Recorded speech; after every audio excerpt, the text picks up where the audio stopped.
First non-victory Monday. It's not a victory Monday. Welcome to the Jungle Fever podcast. I'm Ethan Sergeant, and Crowley is alongside me, as he is always, um, Through the good and the bad. through the good and the bad, right? We've had some great times on this podcast. We spent a lot of time previewing this team about what it would look.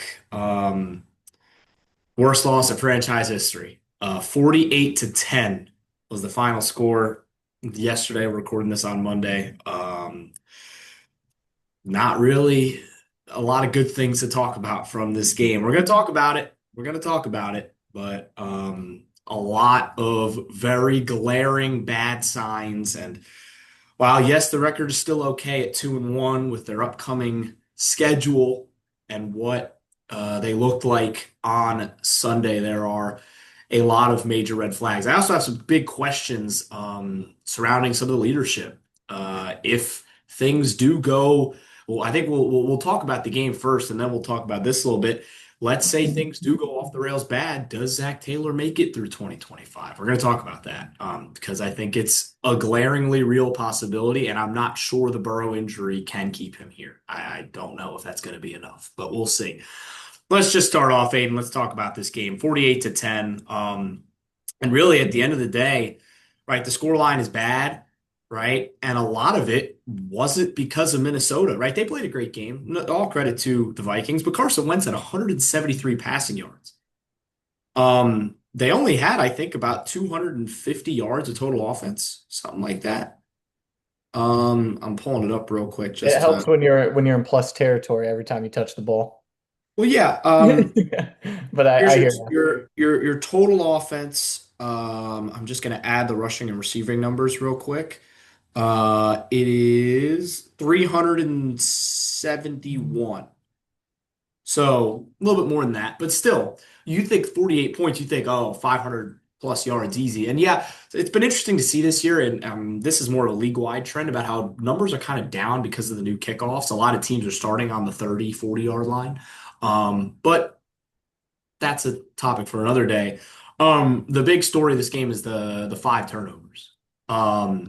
Completely inexcusable, no matter how you slice it, no matter what you do. And I think the one that you point to, and obviously the first Browning one is a little bit of a tough break.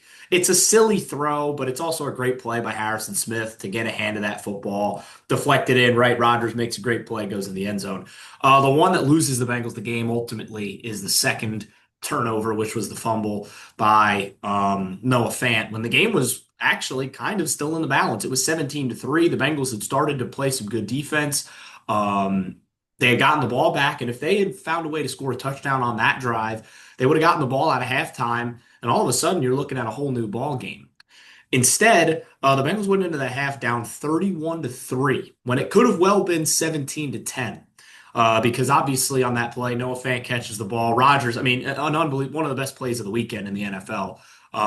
Punches it out, picks up his own fumble, and runs all the way back for his second defensive score of the first half. Um, but look, as a casual fan, that's where my TV went off.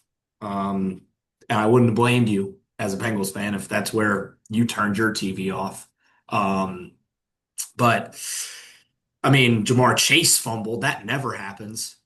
Um, just again, Aiden, I'll kind of let you talk a little bit more about what you saw because I don't really see very many positives, and we'll dive into some more specifics in a second. But just your general takeaways from this matchup.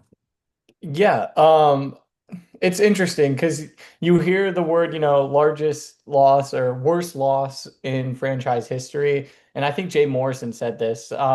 I think the caveat should be largest margin of deficit because I feel like just gut punch wise, there's been worse losses. This loss I mean, it begins and ends with the turnovers. That's all it is, right? And it feels almost easier to flush, if that makes any sense. You can almost stomach it a little bit more with that understanding because the odds of you turning the ball over 5 times and three of those happening on 4 consecutive plays, 3 turnovers on 4 plays, is not likely to continue, right? And so if you're looking for a glass half full perspective, that's the route you can take.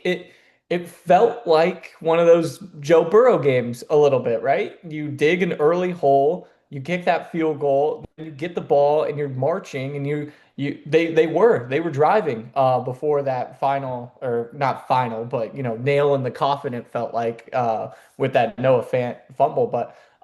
You feel like if you can get it to 17-10 at the half, you get the ball to start the second half, we're in a good spot.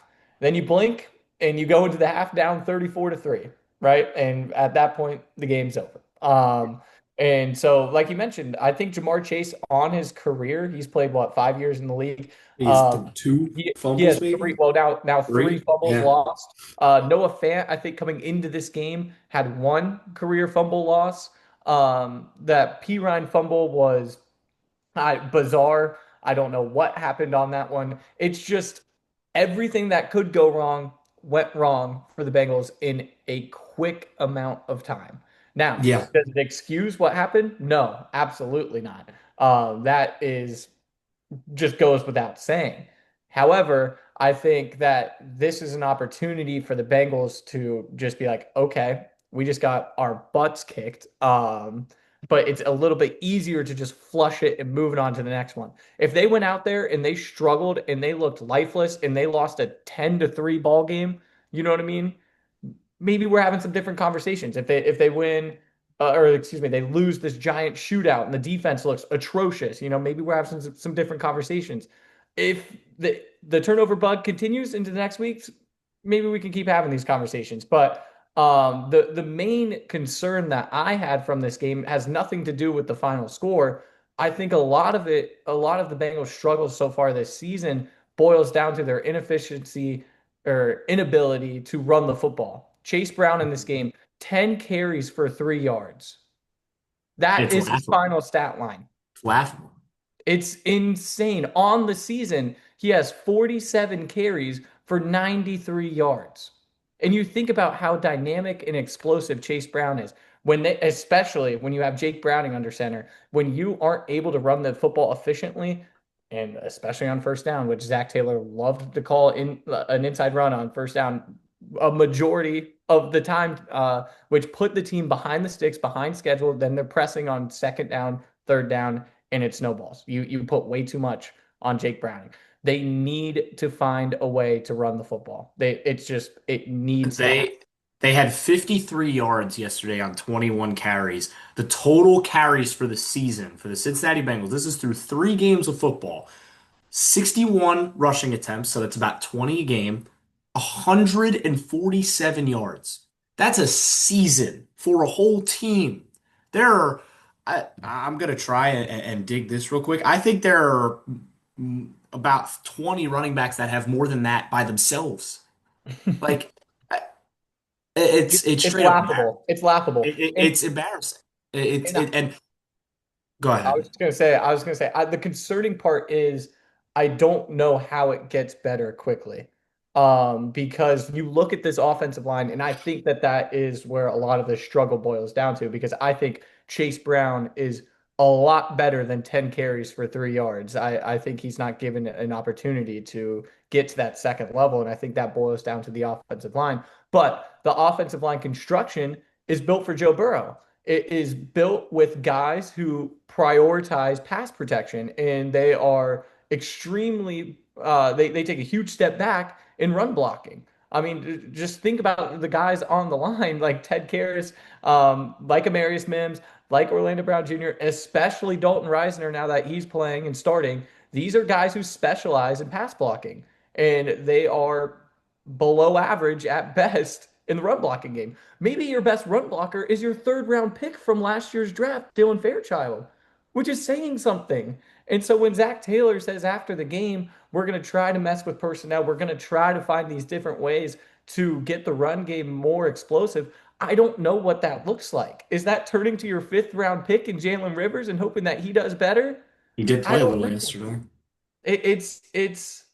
It's something that I don't think just happens at a snap of a finger. I think this is a structural and an organizational issue and an oversight that again goes back to this offseason that we talked about. time and time again. It's their inability or they didn't want to invest heavily in this offensive line. And some of that boils down to they paid their guys, Jamar Chase and T. Higgins, but there were still moves to be made at the guard position, and they just refused.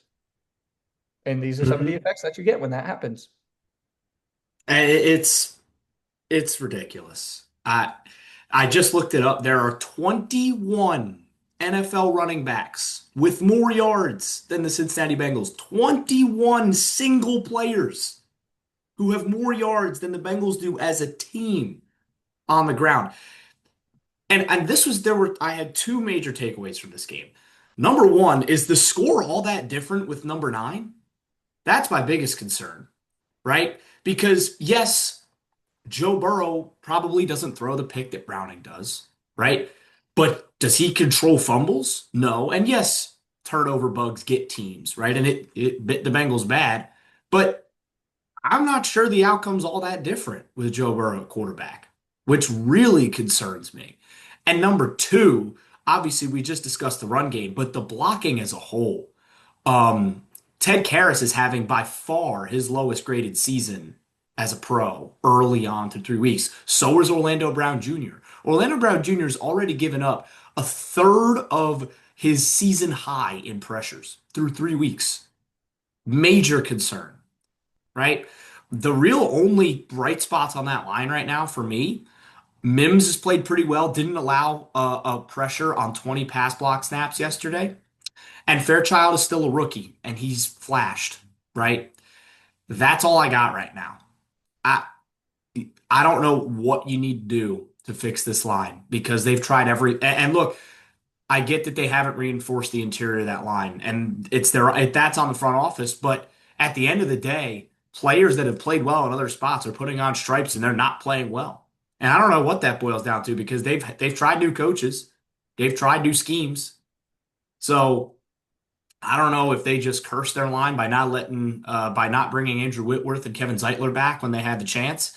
But I, since that specific moment, which is crazy, that moment was almost 10 years ago, and the Bengals haven't had a competent line since Whitworth left. Yeah, So they eh, just they have a type that they like, and they go after that type regardless. And this is kind of the result that you get. I think that the Bengals can get much more creative on first down.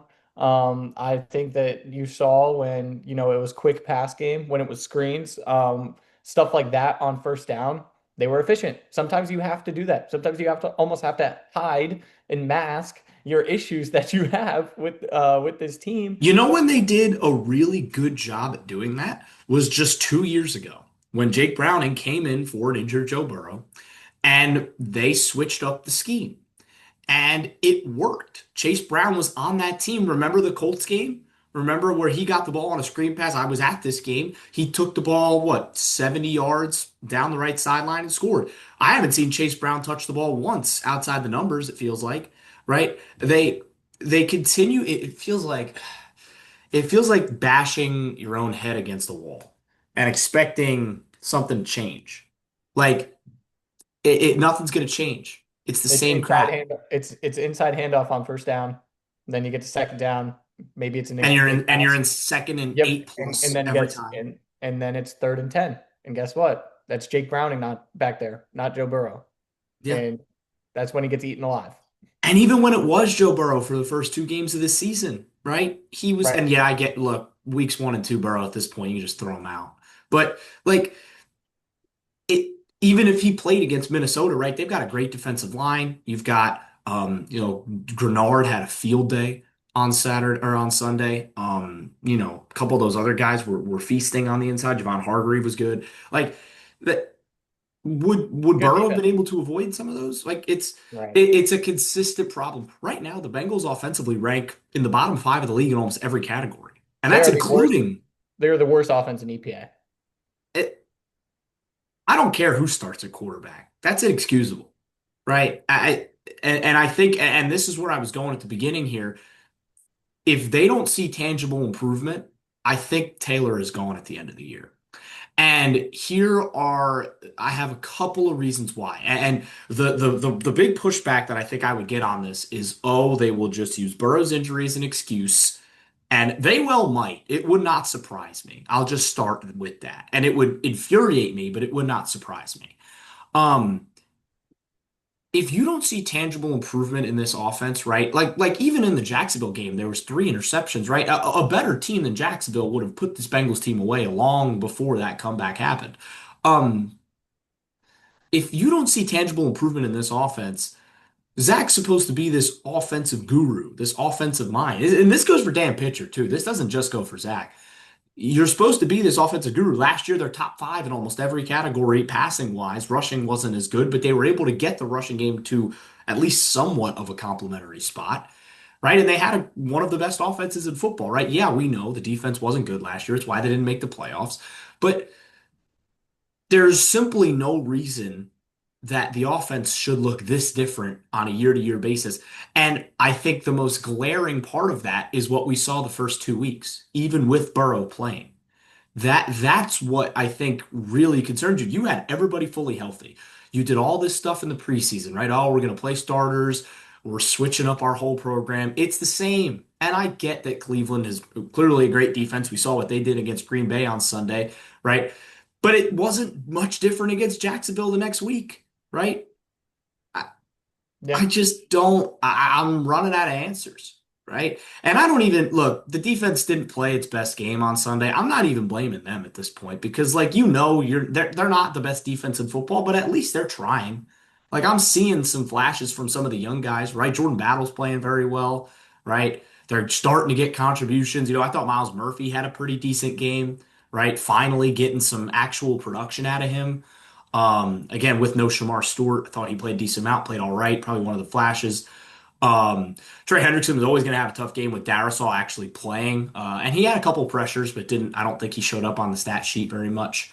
Um, so yeah, I mean, again, with Al Golden and this new scheme, right? This defense was always kind of going to be the.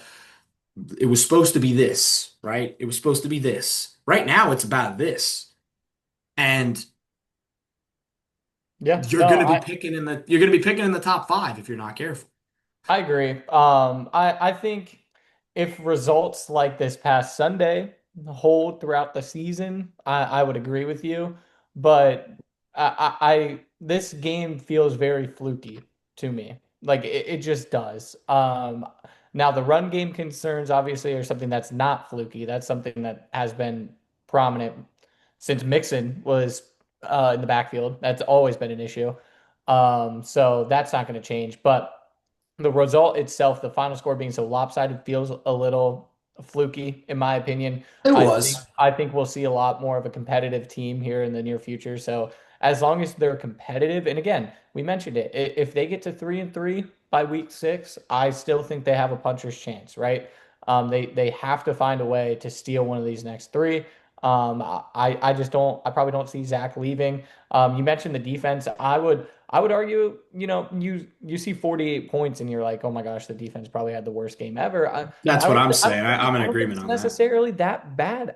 I thought Chris Jenkins played his best day as a pro. Yeah. I thought he was great. 6 tackles, 1.5 sacks. He played phenomenal. Battle was good again.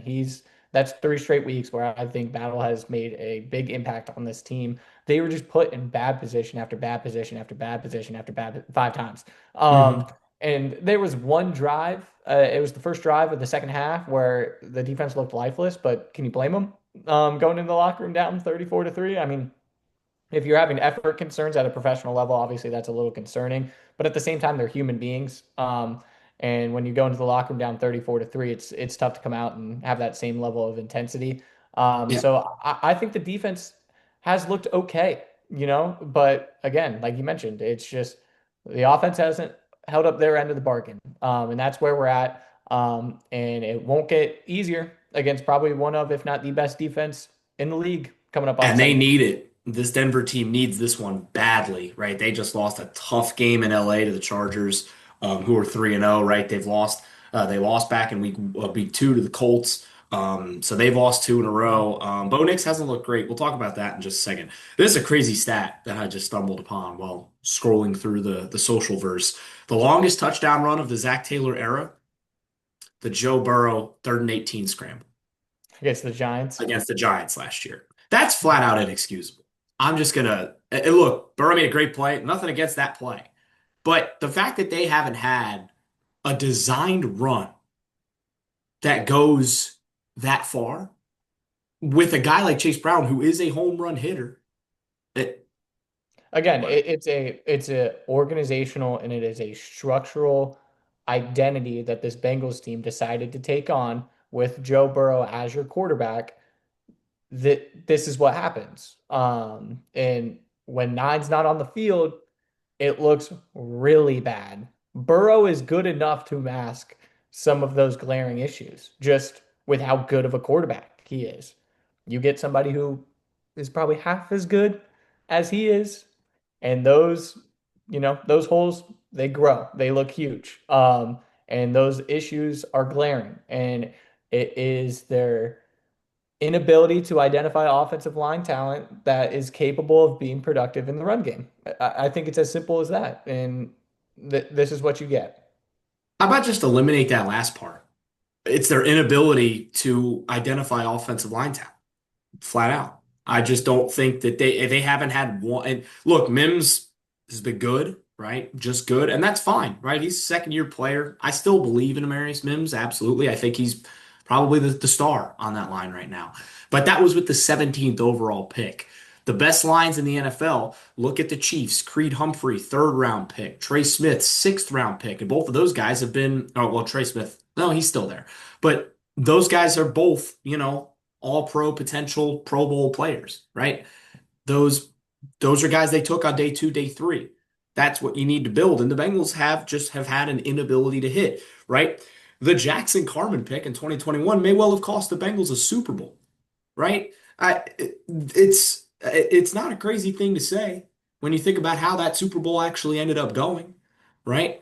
Eh, I just and you think about the other guys that were on the board, Sam Cosmi, who's been great in Washington, right? Creed Humphrey, Trey Smith, both of those guys were on the board in 2021. I get Trey Smith wasn't going until the 3rd round because there were medical issues, but still, um, I, it all comes back to I feel like at the end of the day, the organization just sets itself up to be ridiculed, Yep. right? It's like they have like this humiliation kink. They just can't stop getting in their own way, right? They don't protect Burrow adequately enough. Yeah, it's a little unlucky that Burrow gets hurt with an injury like he did, but it happened, They right? just And guess what the narrative is, right? Guess what the narrative is now? And to be honest, are they wrong? Burrow's not protected. They're going to waste him. It's, the amount of times I've heard the words Andrew Luck this week and all that. He's been sacked more times than Luck in his career already. Luck retired after year 7, right? I don't think Burrow's going to retire, right? Burrow's a crazy competitor. It's going to take something medical for him to retire. But I just don't I don't see that happening. But this is now 3 what looks like season-ending injuries in 6 years of football. It it's and most of them, 2 of them for sure, and the third one kind of more. I'm talking about the risks here, kind of right. We're all of the result of a bad offensive line. yeah. I, The the Burrow injury is the Burrow injury. We talked about it before. It is what it is. But I think you hit the nail on the head. Like the front, it comes down to the front office never being proactive. They are always, always, always reactive, and it sets them up in a position to fail. Now, you talk about the offensive line. Guard was by far a glaring weakness on this team, and they made zero effort to improve it. They pulled Dalton Reisner off the couch in a week before the season. Now, you could sit there and you could say, well, it's because they were trying to figure out or excuse me, they were trying to figure out Jamar and T. Okay, fine. That's something that Burrow wanted. You wanted to figure that out. Sure. Okay. Then be proactive with Trey, right? Trade Trey. If that's the route that you're going to go down And you obviously see that it's going to cost you at some point, and you have to make a decision. And this conversation with Trey isn't going well. Trade him before the draft and figure that out. Be proactive, get ahead of the issue. Instead, what they do, they decided to sit on their hands with Trey, get themselves in a horrible position, sign this random like 1 year bump in salary for a win now year, and you keep them on the field. Burrow goes down, and now you're sitting there like, well, what was the point of that? Because Trey's probably just going to walk this off season, and you have nothing to show for it because you're reactive and you sit there and you don't make a conscious effort to improve the glaring issues that are on this team. And it is so incredibly frustrating because it's right in front of your face. And then when it happens to you, you try and act surprised. And it's hard. It's hard. And It's hard to again, be surprised. let's say the wheels fall off, right? I don't want them to. I hope that Browning and the offense figure it out, but let's say the wheels do fall off. Let's say that they get to the bye and they've lost their last 5 games, right? They're 2-5, 2-6, or whatever it is when they get to the bye. Would they make changes? Probably not.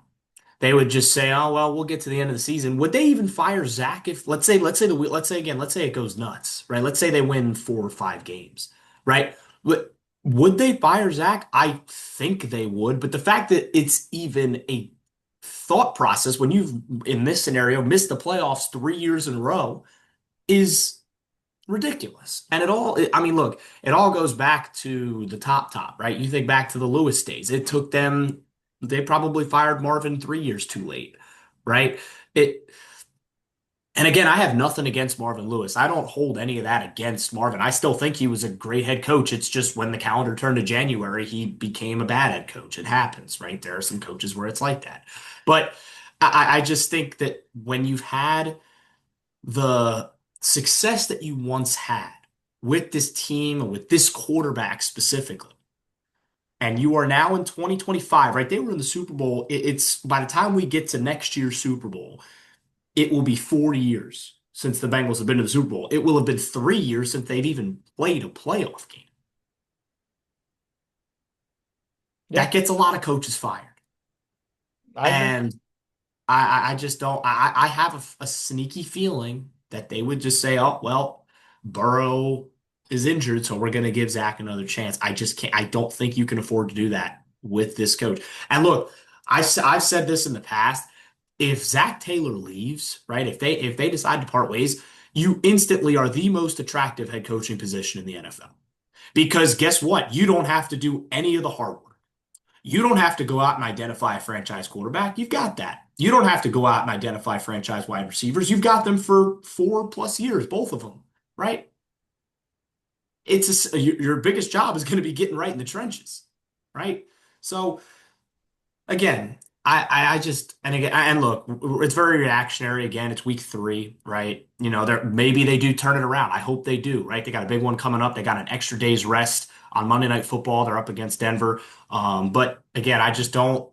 Based on what I saw in Minnesota and even some of the things I saw against Jacksonville, I just don't feel super confident, and I don't think there are a lot of Bengals fans that feel particularly confident right now. So, I think that's fair. yeah, I think that's totally fair. But I still think that this team is too talented to just let the wheels fall off in that way. I agree. I I agree. think that they're going to go down with a fight, if they do go down. I still think if you get to 3-3 by week 6 with the way that the schedule kind of shapes out for you, I still think around 500 is on the It table. kind of makes it kind of makes this Denver game a little bit of a must win because you think about the two opponents after that, right? You think about Green Bay, you think about Detroit in reverse order. That's tough. That's really tough. So, real quick, let's just touch on the rest of the division. Obviously, the Ravens haven't played yet. They'll play tonight as of this recording. They're a good matchup taking on the Lions. So that should be a good one. We'll keep an eye on how they do. The Steelers did pick up the victory. They go to 2-1. It took a lot of New England grinding. handed it to him. Yeah, New England did hand it to him Literally. on a couple of occasions. Nice little drive at the end there from Aaron Rodgers. Nice touchdown pass to Calvin Austin. But the five turnovers, again, just like the Bengals, inexcusable. That's going to lose you a lot of football games. And I mean, look, the fact that they didn't put, Vikings put the Bengals away, the fact they didn't put them away kind of is a bit more glaring for me. And then the Browns, gotta take your hats off and say well Yeah. done to them. That's when on Sunday. Yeah, absolutely. Offense looked really listless all day. They put together a solid drive, get a field goal. Immediately after that, Jordan Love throws a brain dead pick, setting them up for first and goal. They punched in a couple plays later, tie the game. It looked like Jordan Love had led them down into field goal range, and then it was a combination of a couple of guys, Denzel Ward, and I believe I can't remember who the guy on the inside was. It was one of Disaster. their Shelby Harris. Or Shelby Harris. Harris. That's who it was. Got the big mid up, got the block on the field goal, set up the Browns. They managed to get just about into field goal range. Think about zero to hero, right? Think about Yep. Schmidt against the Bengals a couple weeks ago. Pretty much lost the Browns that game. Well, he won the Browns this game with a 55-yarder as time expired. So the Browns pick up their first win of the season over a team many thought wouldn't lose for a while. So good shout That out to the undefeated Browns. season lasted 2 weeks. It's Yeah, funny that after week 2, they were like, "Yeah, we can go undefeated," yeah. and the big So. mighty Browns rolled into town. Yeah, and with those again, last thing on them, atrocious uniforms. Oh my I gosh, just do they're not like those so in any ugly. capacity. Like Shout out I to hated our them. buddy I our buddy hated. Grayson Wolf. Yeah. I think he agrees with us. He's a big uniform connoisseur, and even as devoted Browns fan as he is, I think that he would tend to lean with us on this one. I think that Yep. they're not called the poop unis for no reason. Yeah, absolutely. Hey, real But they quick wanted before. them, so who Yeah, cares, I guess. I know we don't I have like too the much whites time. better, personally. Oh yeah, yeah, absolutely, absolutely. I know we don't have too much time, but I just want to give a shout out. Mike Hilton just signed with the Colts. I did Shout see out, Mike. that. That's awesome. Colts are 3-0. I saw that's a ridiculous argument, by the way. I saw somebody tweet about, no, the Bengals fired the wrong coach. Lou Anarumo needed to go. I'm glad Yeah, he's succeeding in Indianapolis. That's great. Indy's doing great. 3-0. Daniel Jones, one of the stories of the year. But um, it wasn't working, plain and simple. And I don't even blame Al Golden for the situation they're in right now. no, So let's look ahead to week number 4 real quick with the little bit of time that we do have left. It is the Bengals. It is the Denver Broncos. It's the late game on ABC. There's another Monday Night Football doubleheader on next Monday, so a week from tonight. We'll probably record on Tuesday of next week. Right now, Denver's a 7.5 point favorite at home. Obviously, lines pretty heavily influenced by what the books saw last weekend. I mean, what do the Bengals need to switch up offensively besides the obvious, I think? Look, we'd love for them to rush for 150 yards in this game, but right. there's just not a lot that tells you that that's going to happen. So what do they need to do? They need to get better on first down. They need to. Whether that is running, whether that is throwing, they just consistently can't put themselves in second and long, third and long, because that's just a nightmare for Browning, especially with the weapons that this Denver defense has.